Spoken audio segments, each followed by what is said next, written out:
अक्लदाढ़ या wisdom tooth के आते समय बहुत से पेशेंट्स हैं जिनको तकलीफ़ होती रहती, और ऐसा क्यों होता है? आज सबसे ज़्यादा प्रॉब्लम अक्लदाढ़, थर्ड मोलर या विजडम टूथ के साथ क्यों है, उसके बारे में आज बात करेंगे। नमस्ते दोस्तों, मैं हूँ doctor Yogesh Rathod. I am a practising dentist, oral medicine specialist and welcome to oral health mastery. Now बहुत सी बार ऐसे देखता हूँ मैं, जब पेशेंट्स आते हैं जिनकी उम्र होती है 25 या 30 साल में, तब उनको अक्लदाढ़ आते समय तकलीफ़ होती है।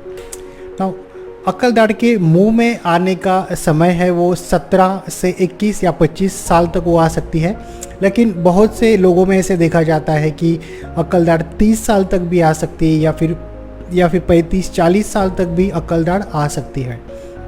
अब पहले के ज़माने में ऐसा होता था कि अक्लदाढ़ को आने के लिए अच्छी सी जगह होती थी। हमारा जो नीचे का जबड़ा था उसकी साइज़ काफ़ी बड़ी थी। हमारा जो खाना खाने का जो पैटर्न था, हमारे पूर्वजों में हम काफ़ी कच्ची चीज़ें खाते थे और काफ़ी कड़क चीज़ें खाते थे, और ये कोर्स चीज़ों का खाना जो था हमारा काफ़ी ज़्यादा था हमारे पूर्वजों में। तो ऐसे टाइम पे हमारी जो नीचे का जबड़ा है उसकी साइज़ भी बड़ी रहती थी और अक्लदाढ़ की ज़रूरत भी बहुत ज़्यादा रहती थी। लेकिन आज के इरा में ऐसा हो रहा है, मॉडर्न इरा में, जहाँ पे हमारा खाने का पैटर्न पूरी तरह बदल रहा है। हम नरम चीज़ें ज़्यादा खाते हैं, उतना कच्चा या उतनी कड़क चीज़ें आज हम नहीं खा रहे हैं। तो फिर अल्टीमेटली यही हो रहा है कि हमारे नीचे का जबड़ा है उसकी साइज़ कम होते जा रही है, और फिर इसकी वजह से हमारे अक्लदाढ़ को आने के लिए जगह नहीं रहती। तो बहुत सी बार ऐसे देखता हूँ मैं पेशेंट जो कि 17 से 21 या 25 साल तक पेशेंट्स आते हैं जिनको अक्लदाढ़ आते समय काफ़ी बार तकलीफ़ होती है, उनके जबड़े में सूजन रहती है। तो अगर अक्लदाढ़ को आते समय अगर जगह नहीं है या फिर वो आड़ी टेढ़ी अगर आ रही है मुंह के अंदर, तो ऐसे समय पे हम उसे निकालने की सलाह देते हैं। ऐसा क्यों होता है?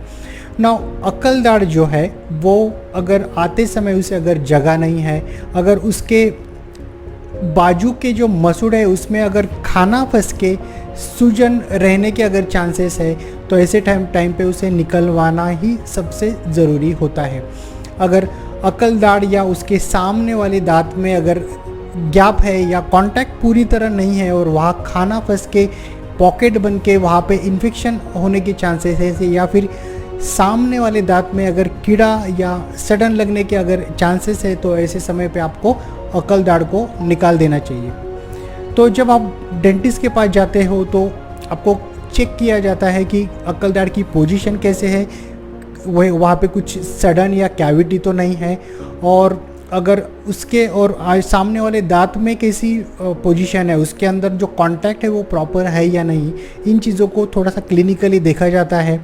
और बहुत सी बार ऐसे होता है कि अक्लदाढ़ आते समय तकलीफ़ रहती है और मुंह में उसका कुछ थोड़ा सा पार्ट दिखता है, तो फिर ऐसे टाइम पे हम एक छोटा सा एक्सरे कर सकते हैं, जहाँ पे आपकी जो अक्लदाढ़ है उसकी पोजीशन देखी जा सकती है, वो सीधी है या फिर वो आड़ी है।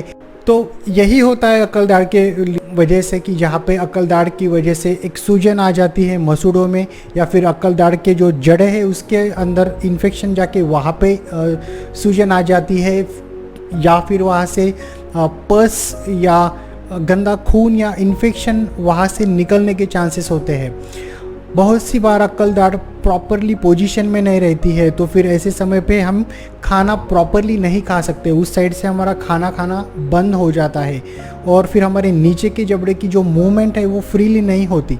तो फिर ऐसा होता है कि अक्लदाढ़ आते समय हम उस साइड से खाना नहीं खा रहे होते हैं, तो फिर हमें इधर सिर में दर्द होना या फिर हमारे गाल में दर्द होना, ये कॉमनली देखा जाता है।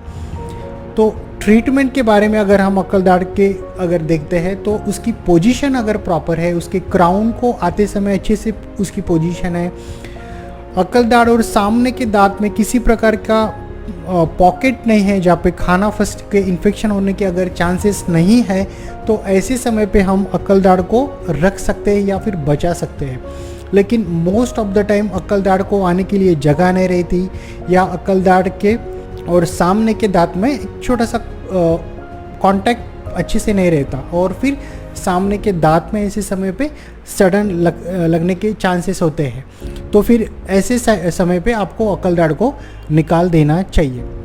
तो ये था अक्ल दाढ़ के बारे में। शुक्रिया।